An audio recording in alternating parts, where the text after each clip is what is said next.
অ্যাক্সিন legal একাডেমির YouTube চ্যানেলে আজকে দুটো ইম্পর্টেন্ট ডেফিনেশন নিয়ে আমরা আজকে ডিসকাস করব। সেকশন 3 তে যে ডেফিনেশনস পোর্শন রয়েছে সেখানে সেকশন 3 ক্লজ এফ এ যে সাব ইন দ্য রিলেশনশিপ বলতে আমরা কি বুঝি, আর জিতে যে ডিগ্রিজ অফ প্রহিবিটেড রিলেশনশিপ বলতে আমরা কি বুঝি, এইটাকে নিয়ে কিন্তু আজকে আমাদের ডিসকাশনস উইথ ডায়াগ্রাম আজকে এটাকে ডিসকাস করব, যাতে স্টুডেন্টসরা বুঝতে পারে যে এই সেকশনের মধ্যে আছে এটা কি, বা সাব ইন দ্য রিলেশনশিপ বলতে কি বোঝায়, ডিগ্রিজ অফ প্রহিবিটেড রিলেশনশিপ বলতে কি বোঝায়, পরীক্ষাতে প্রশ্ন আসলে কীভাবে ডায়াগ্রাম দিয়ে করতে হবে বিস্তারিতভাবে, সেটাই কিন্তু আজকে ক্লাসে আমরা ডিসকাস করব। তাহলে ফার্স্ট আমরা সেকশন 3 ক্লজ এফ, সেখানে সাব ইন দ্য রিলেশনশিপ বলতে কি বোঝাচ্ছে আমরা সেটা দেখব। সেকশন 3 ক্লজ এফ এ যে সাব ইন দ্য রিলেশনশিপের কথা বলা আছে এটা সাব ক্লজ 1 আর সাব ক্লজ 2 দুটো পার্টে ভাগ করে দেওয়া আছে। তো ফার্স্ট আমরা সাব ক্লজ 1 এর মধ্যে সাব ইন দ্য রিলেশনশিপের যে পোর্শনসটা যেটা দেওয়া আছে সেটাকে ডিসকাস করব। তো ফার্স্ট তো এটা জানা দরকার যে সাব ইন দ্য এই কথাটার মিনিংটা কি। এই সাব ইন দ্য কথাটার অর্থ বা সাব ইন দ্য রিলেশনশিপের মধ্যে একজন ব্যক্তি রিলেটেড থাকলে কখন বলতে পারি যে সে সাব ইন দ্য রিলেশনশিপের মধ্যে রয়েছে, বলছে যখন কিনা সেম পিন্ডার মধ্যে থাকে। একটা ব্যক্তি কখন সাব ইন দ্য বলা যায়, যখন সে সেম পিন্ডা বা পার্টিকেলস অফ বডি বা সেম ব্লাড রিলেশনের মধ্যে থেকে থাকে তখন তাকে সাব ইন দ্য বলা হয়ে থাকে। তার অ্যাকচুয়াল ডেফিনেশনসটা কি আছে সেকশন 3 ক্লজ এফ সাব মধ্যে, সাব ক্লজ 1 এর মধ্যে ফার্স্ট ডেফিনেশনটা আমরা দেখব যে সেখানে সাব ইন দ্য রিলেশনশিপ বলতে কি বোঝানো হয়েছে। বলছে sub in the relationship with reference to any person, sub in the relationship with reference to any person extends, তাহলে কোনো ব্যক্তির পরিপ্রেক্ষিতে with reference to any person extend as far as the third generation inclusive in the line of ascent through the mother, and fifth inclusive in the line of ascent through the father, the line being traced upwards in each case from the person concerned who is to be counted as the first generation. তাহলে আমরা যে ডেফিনেশনসটা পড়লাম এই ডেফিনেশনসটাকে আমরা explain করব, but explain করার আগে আমি একটা ডায়াগ্রাম এখানে আঁকবো। সেই ডায়াগ্রামটাকে দেখিয়ে কিন্তু এক্সপ্লেন করলে জিনিসটা স্টুডেন্টদের কাছে বুঝতে সুবিধা হবে এবং অনেকটা ইজি হয়ে যাবে। তাহলে ফার্স্ট এখানে বলছে কি, দেখো the line being trace upwards, the লাইনটা আপওয়ার্ডস হবে ইন ইচ কেস, উভয় ক্ষেত্রে বলছে ফ্রম দ্য পারসন কনসার্ন, তাহলে একটা কনসার্ন পারসন আমাকে ফার্স্ট ঠিক করতে হবে। তাহলে আমি এখানে মনে করো পি হচ্ছে সেই পারসন কনসার্নস, আমি একজনকে ধরে নিলাম। এবার আমাদেরকে কি বলছে, the line being trace upwards মানে উপরের দিকে যাবে। তো আমাদেরকে কি করতে হবে, সেই দুটো মাদারের দিক থেকে আর ফাদারের দিক থেকে আমাদেরকে ফার্স্ট এটাকে ডায়াগ্রামটাকে করতে হবে। ফার্স্ট আমি এখানে ফাদার ধরলাম, ফাদার্স ধরলাম,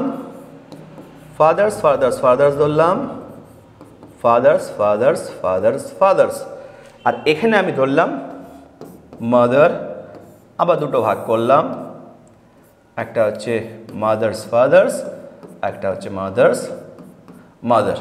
ঠিক আছে, এর সাথে যদি আমরা ডিসেন্ডেন্ট যদি অ্যাড করি, ডিসেন্ডেন্ট 1 2 3 4 আমরা সেটাও করতে পারি। একই রকমভাবে এখানেও আমরা কিছু ডিসেন্ডেন্ট অ্যাড করতে পারি।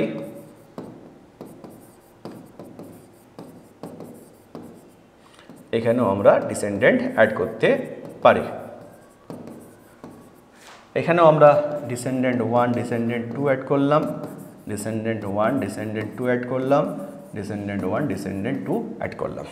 এবার এই যে ডায়াগ্রামটা আমরা করলাম, এই ডায়াগ্রামের সাথে আমরা এবার এই সেকশনসটাকে আমরা বোঝার চেষ্টা করব।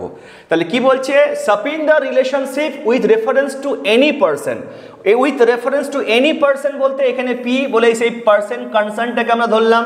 তাহলে এই ব্যক্তিটির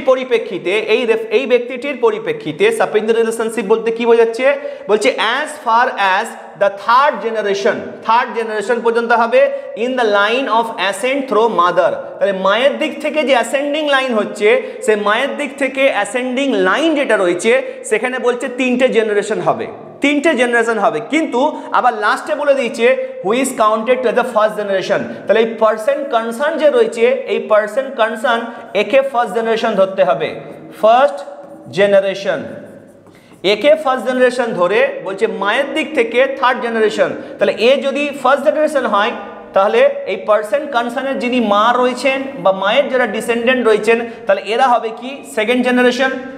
এখানে মাদার্স ফাদার্স, এখানে এম বলতে মাদার্সকে বোঝানো হয়েছে আর এখানে এফ বলতে বোঝানো হয়েছে ফাদারকে।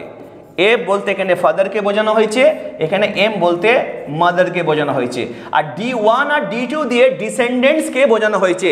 এখানে D1 কে দিয়ে কাকে বোঝানো হয়েছে? ডিসেন্ডেন্টকে, ডিসেন্ডেন্টকে বোঝায়। তাহলে বাবার যারা ডিসেন্ডেন্ট তাদেরকে বোঝানো হয়েছে, মায়ের যারা ডিসেন্ডেন্ট তাদেরকে বোঝানো হয়েছে। তাহলে এখানে বলছে কি যে সাপ in the relationship with reference to any person, কোনো ব্যক্তির পরিপ্রেক্ষিতে as far as the third generation পর্যন্ত হবে ইনক্লুসিভলি। বলছে in the ascent through the mother, মায়ের দিক থেকে যে অ্যাসেন্ডিং লাইনটা রয়েছে সেই অ্যাসেন্ডিং লাইনের 3টে জেনারেশন। তাহলে এই 3টে জেনারেশন কাউন্টিং করব কিভাবে? বলছে পরের লাইনটা বুঝলেই আমরা বুঝতে পারবো। The line being traced upwards, লাইনটা আপওয়ার্ডস হবে ইন ইচ কেস, দুটো ক্ষেত্রে, মানে ফাদার্সের দিক থেকে যে অ্যাসেন্ডিং লাইনটা হচ্ছে সেই দিক থেকেও এবং মাদার্সের দিক থেকে সেটা আপওয়ার্ডস হবে। বলছে ফ্রম দ্য পারসন কনসার্ন, যে ব্যক্তিটা কনসার্ন পারসন সেইখান থেকেই সেই লাইনটা আপওয়ার্ডস হবে। বলছে who is to be counted as the first generation, ওই পারসন কনসার্নটাকে আমরা ফার্স্ট জেনারেশন ধরবো এবং এই পারসন কনসার্ন যে আছে তাকে ফার্স্ট জেনারেশন ধরার পর থেকে মায়ের দিক থেকে যে অ্যাসেন্ডিং লাইনটা আছে সেটা 3টে জেনারেশন। তাহলে এটা যদি ফার্স্ট জেনারেশন হয় তাহলে এইটা হবে সেকেন্ড জেনারেশন, এইটা হবে থার্ড জেনারেশন, এইটাও হবে থার্ড জেনারেশন। তার মানেটা কি? এই পারসন কনসার্ন মাদার্স ডটার বা ফাদার্স ডটার যারা রয়েছে ডিসেন্ডিং এ যারা রয়েছে, এই যে 3টে generation, first generation, second generation, third generation, একই রকম হবে ফার্স্ট সেকেন্ড থার্ড জেনারেশন। তাহলে মায়ের দিক থেকে যে অ্যাসেন্ডিং লাইন যেটা ইনক্লুসিভলি 3টে জেনারেশন পর্যন্ত, এরা বলছে সাপ ইন দ্য রিলেশনশিপের মধ্যে রয়েছে। একই রকম ভাবে বলছে সাপ in the relationship with reference to any person, বলছে ফিফথ যদি 5টা জেনারেশন হয়ে থাকে বাবার দিক থেকে, তাহলে পারসন যিনি কনসার্ন রয়েছেন ইনি হচ্ছেন ফার্স্ট জেনারেশন। এইটা যেটা ফাদার্স যিনি রয়েছেন, ফাদার্স ডটার্স বা যারা ডিসেন্ডেন্টস রয়েছে, এটা হচ্ছে সেকেন্ড জেনারেশন হবে, এটা হবে থার্ড জেনারেশন, এটা হবে ফোর্থ জেনারেশন, এটা হচ্ছে ফিফথ জেনারেশন। তাহলে আমরা যে ডায়াগ্রামটা দেখলাম, এই ডায়াগ্রামের উপরে যে কজনকে এখানে দেখা যাচ্ছে এরা প্রত্যেকেই কিন্তু সাপিন্দা হবে, এক সাপিন্দা রিলেশনশিপের মধ্যে তারা প্রত্যেকে রয়েছে, একে অপরের তারা কি হবে? সাপিন্দা হবে। তাহলে সেকশন 3 ক্লজ এফ এর সাব ক্লজ 1 থেকে আমরা দেখতে পেলাম কি যে sapinda relationship with reference to any person. তাহলে কোন ব্যক্তির পরিপ্রেক্ষিতে সাপিন্দা রিলেশনশিপটা কি বলছে? এক্সটেন্ড হবে, এটা বিস্তৃত হবে। অ্যাজ ফার অ্যাজ, এটা কতদূর পর্যন্ত বিস্তৃত হবে? বলছে থার্ড জেনারেশন পর্যন্ত হবে। কোথায়? In the line of ascend through the mother, মায়ের দিক থেকে যে অ্যাসেন্ডিং লাইনটা আছে সেখানে থার্ড জেনারেশন পর্যন্ত সেটা বিস্তৃত হবে। আর কি বলছে? And the fifth generation in the line of ascend through father, বাবার দিক থেকে যে অ্যাসেন্ডিং লাইনটা হচ্ছে সেখানে 5টা জেনারেশন পর্যন্ত এটা বিস্তৃত হবে। কিন্তু এই যে বাবার দিক থেকে 5টা জেনারেশন এবং মায়ের দিক থেকে 3টে জেনারেশন যে বিস্তৃত হবে, বলছে the line being trace upwards, এই লাইনটা আপওয়ার্ডস হতে থাকবে। যেমন বাবার ওপরে বাবার বাবা, বাবার বাবার বাবা, বাবার বাবার বাবার বাবা, এরকম ভাবে এটাকে অ্যাসেন্ডিং লাইনটাকে আপওয়ার্ডস হতে থাকবে। বলছে সেই ব্যক্তি কনসার্ন, যে পারসন কনসার্ন আছে সেটা থেকে, বলছে who is to be counted, ওই পারসনস কনসার্ন তাকে কাউন্ট করা হবে অ্যাজ দ্য ফার্স্ট জেনারেশন হিসেবে। তাহলে একে বাদ দিয়ে কিন্তু আমরা first second third fourth fifth counting করব না, একে ধরে নিয়ে একে ফার্স্ট জেনারেশন হিসেবে ধরবো, ধরার পর তারপর থেকে second third fourth fifth generation ধরবো। সাপোজ মনে করো এখানে ফাদার্স এর পরে মনে করো রয়েছে এখানে ফাদার্স, তারপরে তার যদি ডিসেন্ডেন্ট যদি থেকে থাকে, এ কিন্তু সাপ ইন দ্য রিলেশনশিপের মধ্যে আসছে না। কারণটা কি? এটা ফিফথ জেনারেশন থেকে বাইরে চলে যাচ্ছে। তাহলে first generation, second generation, third generation, fourth generation, fifth generation, এইখান পর্যন্ত হচ্ছে সাপিন্দা। এর পরে যদি কেউ থেকে থাকে তো সেটা কিন্তু সাপিন্দা হবে না।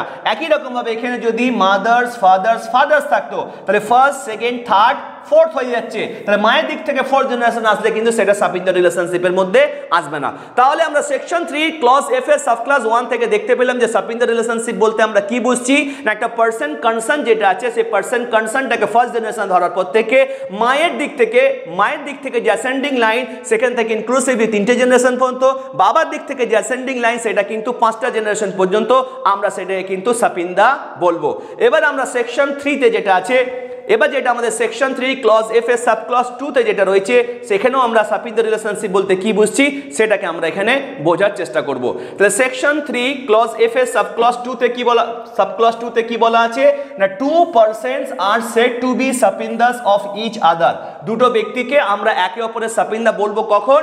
বলছে if one is the linear ascendant of the other, যদি একজন লিনিয়ার অ্যাসেন্ডেন্ট যদি হয়ে থাকে, শুধু লিনিয়ার অ্যাসেন্ডেন্ট হলেই হবে না, but within the limits of সাপিন্দার রিলেশনশিপ, সাপিন্দার রিলেশনশিপের মধ্যে হতে হবে, তবেই কিন্তু এখানে হবে।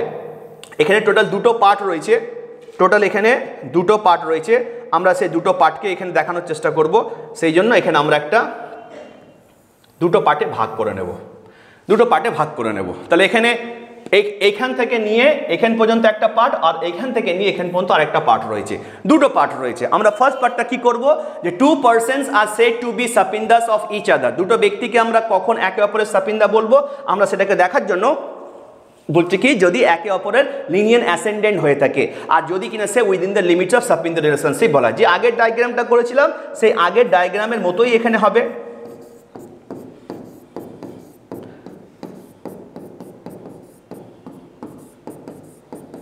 এইরকম, তাহলে বলছে টু পারসনস, এখানে টু পারসন বলতে কোন দুটো পারসনস, এই পারসনসটা আর এই পারসনসটা, এই দুজনকে বলছে। তাহলে পি কে বোঝাচ্ছে, আর এখানে ফাদার্স ফাদার্স ফাদার্সকে বোঝাচ্ছে। তো বলছে এই two persons are said to be sapindas of each other, এই দুটো ব্যক্তিকে একে অপরের সাপিন্দা বলা হবে। কখন বলা হবে, বলছে ইফ, যদি one is the linear ascendant, যদি একজন আরেকজনের লিনিয়ার অ্যাসেন্ডেন্ট হয়, অফ দ্য আদার, যদি একজন আরেকজনের লিনিয়ার অ্যাসেন্ডেন্ট হয়। তাহলে এখানে পি এর লিনিয়ার অ্যাসেন্ডেন্ট কে রয়েছে, ফাদার্স ফাদার্স ফাদার্স ফাদার্স, চারটে ফাদার্স হবে এখানে। ফাদার্স বাবা, বাবার বাবা, বাবার বাবার বাবা, বাবার বাবার বাবার বাবা।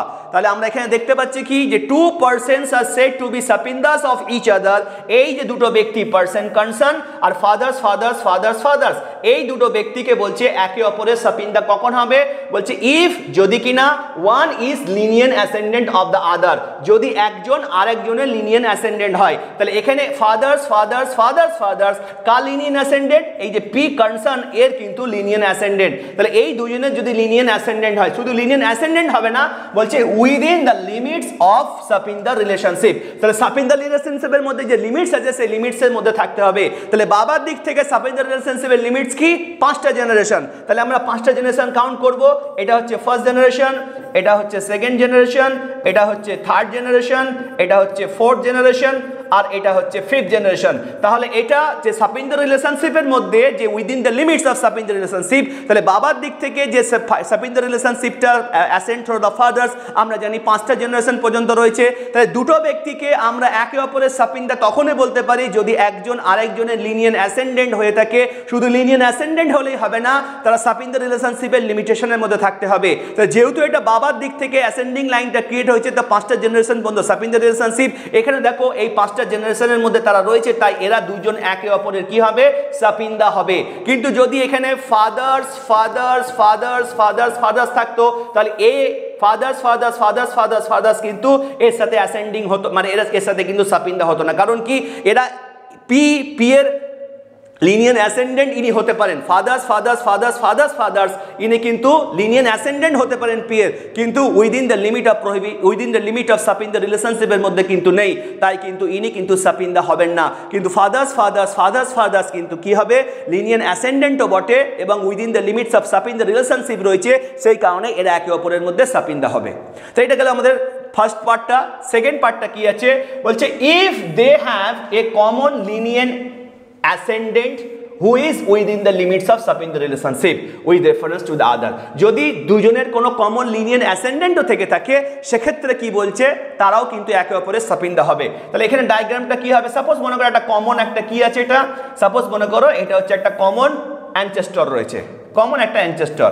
এটা মনে করো সান 1, এটা মনে করো সান 2, এটা মনে করো সান 3, এটা মনে করো সান 4। সাপোজ এটা মনে করো ডটার 1, এটা মনে করো ডটার 2। তাহলে বলছে এই যে S4, এই যে S4 আর S2 বলছে এই দুজন কি হবে, একে অপরের কি হবে, সাপিন্দা হবে, একে অপরের সাপিন্দা হবে। কেন হবে, একে অপরের সাপিন্দা সেকেন্ড পোর্শনের মধ্যে বলছে if they have a common linear ascendant, যদি দুজনের কমন লিনিয়ার অ্যাসেন্ডেন্ট থাকে তাহলে S4 যে আছে এর লিনিয়ার অ্যাসেন্ডেন্ট হচ্ছে কে না সি, D2 এর লিনিয়ার অ্যাসেন্ডেন্ট কে এও কিন্তু সি। তাহলে বলছে if they have a common linear ascendant, যদি দুজনেরই কমন লিনিয়ার অ্যাসেন্ডেন্ট থেকে থাকে, শুধু কমন লিনিয়ার অ্যাসেন্ডেন্ট থাকলেই হবে না, বলছে who is within the limits of sapinda relationship, sapinda রিলেশনশিপের মধ্যে যদি কমন লিনিয়ার অ্যাসেন্ডেন্ট থেকে থাকে with reference to each of them, এদের দুজনের পরিপ্রেক্ষিতেই তখন বলছে এরা দুজনে একে অপরের সাপিন্দা হয়ে যাবে। তাহলে আমরা দেখে নিই যে within the limits of sapinda relationship এই কমন লিনিয়ার অ্যাসেন্ডেন্ট আছে কিনা। তাহলে এটা যদি আমরা ফার্স্ট জেনারেশন ধরি, এটা সেকেন্ড, এটা থার্ড, এটা ফোর্থ, এটা ফিফথ জেনারেশন। এটা যদি ফার্স্ট ধরি, এটা সেকেন্ড দেখবো, এটাকে আমরা থার্ড দেখবো। তাহলে সাপিন্দা রিলেশনশিপ যেটা রয়েছে সেই সাপিন্দা রিলেশনশিপের দিক থেকে দেখা যাচ্ছে কি যে একটা দুটো ব্যক্তির মধ্যে, দুটো ব্যক্তি একে অপরের সাপিন্দা কখন হবে, যদি তাদের একটা কমন লিনিয়ার অ্যাসেন্ডেন্ট থেকে থাকে এবং সেই কমন লিনিয়ার অ্যাসেন্ডেন্টটা যদি within the limits of sapinda relationship থেকে থাকে একে অপরের সাথে, তখন এই যে দুজন পার্সনস আছে এরা দুজন একে অপরের সাপিন্দা হবে। তাহলে আমরা এখানে সেকশন 3 ক্লজ এফ যেটা আছে তার সাব ক্লজ 1 এবং সাব ক্লজ 2 থেকে দেখতে পেলাম যে সাপিন্দা রিলেশনশিপ বলতে আমরা কি বুঝি, উইথ ডায়াগ্রাম এটাকে আমি বোঝানোর চেষ্টা করলাম। এবার আমরা চলে যাব কিসে না প্রহিবিটেড ডিগ্রিজ অফ রিলেশনশিপ বলতে আমরা কি বুঝি। সেকশন 3 ক্লজ জি তে বলে দেওয়া আছে প্রহিবিটেড ডিগ্রিজ অফ রিলেশনশিপ বলতে আমরা কি বুঝি। ক্লজ জি তে কি দেওয়া আছে যে two persons are said to be within the degrees of prohibited relationship। তাহলে কি বলছে যে টু পারসনস দুজন ব্যক্তিকে আর said to be আমরা বলতে পারি যে তারা within the degrees of prohibited রিলেশনশিপের মধ্যে রয়েছে। দুজন ব্যক্তিকে আমরা কখন বলতে পারি যে তারা প্রহিবিটেড ডিগ্রিজ অফ রিলেশনশিপের মধ্যে রয়েছে। নাম্বার 1 বলছে if one is a linear ascendant of the আদার, একজন যদি অন্যজনের লিনিয়ার অ্যাসেন্ডেন্ট হয়ে থাকে তখন আমরা বলতে পারি যে তারা প্রহিবিটেড ডিগ্রিজ অফ রিলেশনশিপের মধ্যে রয়েছে। সাপোজ মনে করো ফাদার and daughter, এই দুজনের মধ্যে সম্পর্ক কি, two persons are said to B within the degrees of prohibited relationship. তাহলে বাবা আর মেয়ে এই দুজনকে আমরা কি বলতে পারি যারা প্রহিবিটেড ডিগ্রিজ অফ রিলেশনশিপের মধ্যে রয়েছে। কেন বলতে পারি ইজ ওয়ান ইজ, যদি একজন হয়ে থাকে তাহলে এখানে বাবা কি হচ্ছে লিনিয়ার অ্যাসেন্ডেন্ট অফ দ্য আদার, মেয়ে যে আছে তার লিনিয়ার অ্যাসেন্ডেন্ট। তাহলে একজন যদি অন্যজনের লিনিয়ার অ্যাসেন্ডেন্ট হয়ে থাকে তাহলে আমরা বলতে পারি এরা দুজন কি রয়েছে না প্রহিবিটেড ডিগ্রিজ অফ রিলেশনশিপের মধ্যে রয়েছে। তাহলে কখন আমরা বলতে পারি দুজন ব্যক্তিকে যারা প্রহিবিটেড ডিগ্রিজ অফ রিলেশনশিপের মধ্যে। নাম্বার 1 বলছে if one is the linear ascendant of the other, যদি একজন আরেকজনের লিনিয়ার অ্যাসেন্ডেন্ট হয়ে থাকে তখন তাদেরকে আমরা বলতে পারি যারা প্রহিবিটেড ডিগ্রিজ অফ রিলেশনশিপের মধ্যে রয়েছে। নাম্বার 2 আমরা কখন বলতে পারি দুটো ব্যক্তিকে যে তারা প্রহিবিটেড ডিগ্রিজ অফ রিলেশনশিপের মধ্যে রয়েছে, বলছে ইফ ওয়ান ওয়াজ, যদি একজন থেকে থাকতো the wife or the husband of the linear ascendant or the descendant of the other। তাহলে একজন যদি লিনিয়ার অ্যাসেন্ডেন্ট বা লিনিয়ার ডিসেন্ডেন্টের যদি হাজবেন্ড বা ওয়াইফ হয়ে থাকে তাহলেও তাদেরকে আমরা বলবো যে তারা প্রহিবিটেড ডিগ্রিজ অফ রিলেশনশিপের মধ্যে রয়েছে। তাহলে এখানে অ্যাসেন্ডেন্ট যে আছে, অ্যাসেন্ডেন্টের হাজবেন্ড বলতে কি বোঝাচ্ছে, সাপোজ মনে করো মা হচ্ছে অ্যাসেন্ডেন্ট, মাদার্স হাজবেন্ডকে বোঝাচ্ছে, মাদার্স হাজবেন্ডকে বোঝাচ্ছে। তাহলে মায়ের যিনি হাজবেন্ড রয়েছে তাকে বোঝাচ্ছে। তাহলে মায়ের যে হাজবেন্ড রয়েছে মায়ের হাজবেন্ডের সাথে তার কোনো ডটার কি করতে পারে না, বিয়ে করতে পারে না, প্রহিবিটেড ডিগ্রিজ অফ রিলেশনশিপের মধ্যে রয়েছে।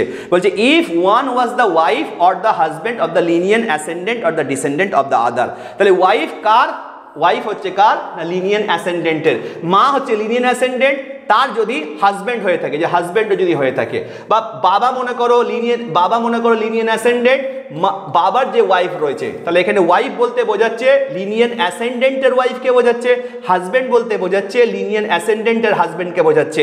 যদি লিনিয়ার অ্যাসেন্ডেন্টের হাজবেন্ড বা ওয়াইফ যদি থেকে থাকে বলছে তার সাথে কি হবে না প্রহিবিটেড ডিগ্রিজ অফ রিলেশনশিপ থাকবে।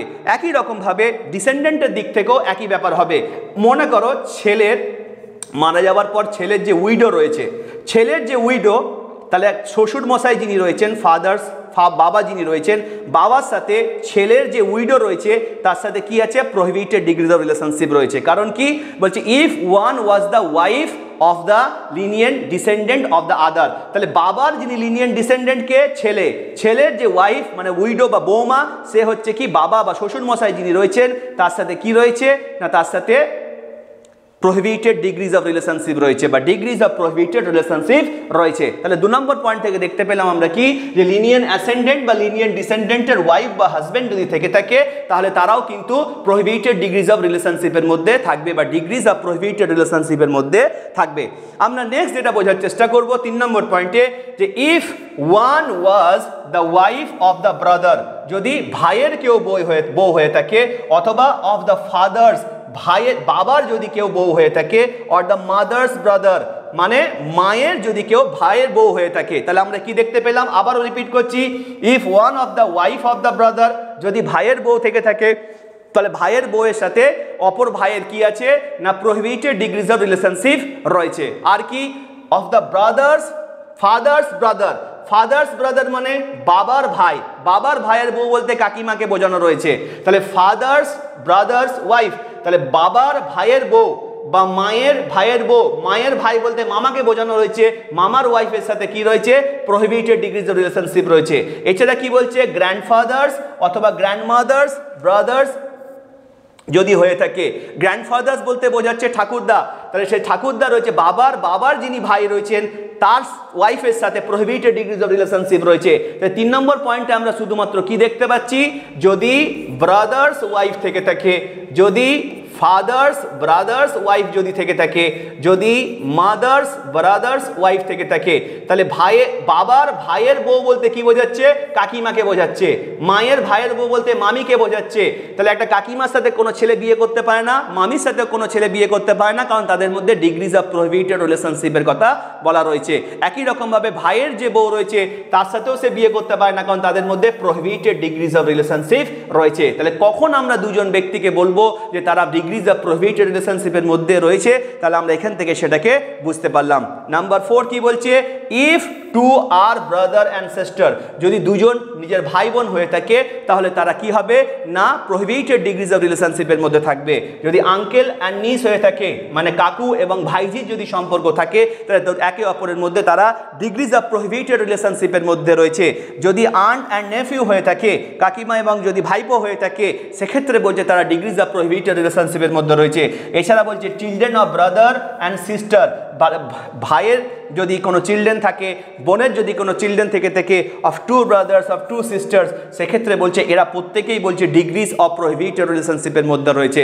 তাহলে section 3 clause G of the Hindu marriage act 1955 এর মধ্যে ডিগ্রিজ অফ প্রোহিবিটেড রিলেশনশিপ বলতে কি বোঝায়, এখানে টোটাল 4টে সার্কামস্ট্যান্সের কথা বলা আছে, 4টে ইনসিডেন্টের কথা বলে দেওয়া আছে। সেই 4টে ইনসিডেন্ট যদি এক্সিস্ট করে থাকে তখন আমরা বলতে পারি যে দুজন ব্যক্তি ডিগ্রিজ অফ প্রোহিবিটেড রিলেশনশিপের মধ্যে রয়েছে। কখন দুজন ব্যক্তিকে আমরা ডিগ্রিজ অফ প্রোহিবিটেড রিলেশনশিপের মধ্যে আছে বলতে পারি, সেই সার্কামস্ট্যান্সেসটা section 3 clause G of the Hindu marriage act 1955 এর মধ্যে বলে দেওয়া আছে, যেগুলো কিনা উদাহরণ সহ আমরা বোঝানোর চেষ্টা করলাম। এই যে সাপিন্ড রিলেশনশিপ এবং প্রোহিবিটেড ডিগ্রিজ অফ রিলেশনশিপ যেটা আমরা ডিসকাস করলাম ক্লজ এফ এবং ক্লজ জি থেকে হিন্দু ম্যারেজ অ্যাক্টের সেকশন 3 থেকে, এখানে আরো কিছু জিনিসের কথা বলে দেওয়া রয়েছে। সেখানে বলে দেওয়া রয়েছে এক্সপ্লেনেশনের মধ্যে যে এই সাপিন্ড রিলেশনশিপ বা প্রোহিবিটেড ডিগ্রিজ অফ রিলেশনশিপটা বাই বার্থ হতে পারে, বাই অ্যাডপশন হতে পারে, বাই ম্যারেজের মধ্যেও কিন্তু তারা এক্সিস্ট করতে পারে। সেই জন্য লেখা আছে for the purposes of the clause F and G relationship includes, এখানে যে রিলেশনশিপগুলো ইনক্লুডস করছে সাপিন্ড এবং প্রোহিবিটেড রিলেশনশিপের মধ্যে কোন কোন রিলেশনশিপগুলো, নাম্বার 1 বলছে relationship by half uterine blood as well as by full blood. তাহলে half blood relationship, full blood relationship বা ইউটেরাইন ব্লাড রিলেশনশিপের মধ্যেও কিন্তু এই সাপিন্দা এবং প্রোহিবিটেড ডিগ্রিজ অফ রিলেশনশিপটা এক্সিস্ট করে থাকে। নাম্বার 2 তে বলে দেওয়া আছে illegitimate blood relationship as well as legitimate blood relationship. Legitimate বা ইললেজিটিমেট ব্লাড রিলেশনশিপের মধ্যেও কিন্তু এই সাপিন্দা রিলেশনশিপ এবং প্রোহিবিটেড ডিগ্রিজ অফ রিলেশনশিপটা এই রিলেশনশিপটা এক্সিস্ট করে থাকে এবং সেটাকেই কিন্তু এই রিলেশনশিপের মধ্যে ইনক্লুড করা রয়েছে। একই রকমভাবে 3 নম্বর এক্সপ্রেশনের মধ্যে বলে দিয়েছে যে রিলেশনশিপ বাই অ্যাডপশন, তাহলে অ্যাডপশনের মাধ্যমে যদি কোনো রিলেশনশিপ থাকে তাহলেও বলছে সেখানে কিন্তু ডিগ্রিজ অফ প্রোহিবিটেড রিলেশনশিপ এবং সাপিন্ড রিলেশনশিপটা সেখানে এক্সিস্ট থাকবে। As well as by blood, blood থেকে যদি কোনো রিলেশনশিপ থেকে থাকে ঔরসজাত, সেখানেও কিন্তু বলছে কিন্তু থ্রো ব্লাড বা কনস্যাঙ্গুইনিটি থেকে যদি কোনো রিলেশনশিপ থেকে থাকে সেটার মধ্যেও কিন্তু বলছে প্রোহিবিটেড ডিগ্রিজ রিলেশনশিপ এবং সাপিন্ড রিলেশনশিপটা এক্সিস্ট করবে। বলছে all terms of relationship in those clauses shall be constituted accordingly. তাহলে আমরা পরপর এখানে 3 প্রকার দেখলাম যে ফুল blood, half blood, uterine blood বা লেজিটিমেট ব্লাড রিলেশনশিপ বা ইলেজিটিমেট ব্লাড রিলেশনশিপ, অ্যাডপশন বা ব্লাড, সর্বদিক থেকেই কিন্তু প্রোহিবিটেড ডিগ্রিজ অফ রিলেশনশিপ এবং সাপিত রিলেশনশিপ ক্ষেত্রে যে রিলেশনশিপগুলো আছে এগুলো সবগুলোকে কিন্তু কভার করছে এবং সবার মধ্যে কিন্তু এই সাপিত রিলেশনশিপ এবং ডিগ্রিজ অফ প্রোহিবিটেড রিলেশনশিপটা এক্সিস্ট করবে। তাহলে হিন্দু ম্যারেজ অ্যাক্ট 1955-এর যে দুটো ইম্পর্টেন্ট যে ডেফিনেশনস রয়েছে, সাপিত রিলেশনশিপ বলতে আমরা কী বুঝি এবং প্রোহিবিটেড ডিগ্রিজ অফ রিলেশনশিপ বলতে কী বুঝি, শর্ট নোটসে কিন্তু হামেশাই পরীক্ষায় প্রশ্ন আসে থাকে কীভাবে অ্যান্সারটা লিখতে হবে, অ্যাকচুয়ালি জিনিসটা কী রয়েছে ডায়াগ্রাম সহ দেখালাম। এই ডায়াগ্রামগুলো তোমরা পরীক্ষার খাতাতেও কিন্তু সেটাকে ইউজ করতে পারো। আজকে ক্লাসে আমরা এতটুকুই ডিসকাস করলাম যে সাপিত রিলেশনশিপ বলতে কী বুঝি আর prohibited degrees of prohibited relationship বলতে আমরা কী বুঝি। Thank you so much.